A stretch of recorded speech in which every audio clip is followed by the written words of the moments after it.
This is a basic technique referred to as blanching something.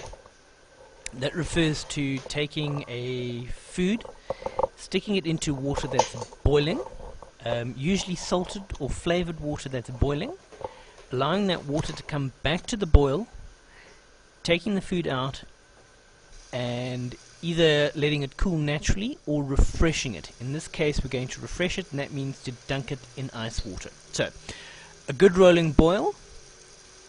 We have some vegetables here, some cauliflower and some broccoli, and we're going to drop those in. And you notice the water stops boiling almost immediately.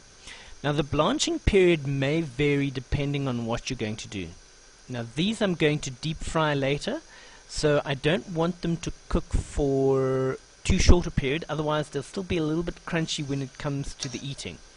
So I let them float for about a minute or so until the water comes back up to a fast rolling boil, and then I drop them into ice water.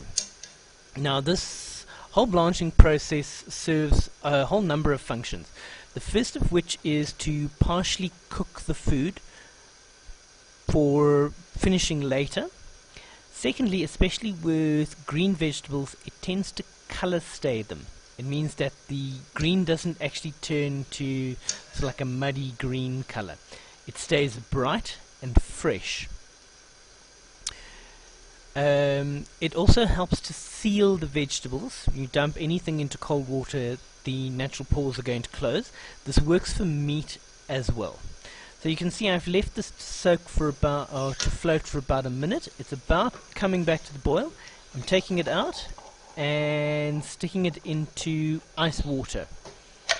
And that will stop the cooking process immediately and stop the color from going anywhere. So I'm going to show you how to do the broccoli as well.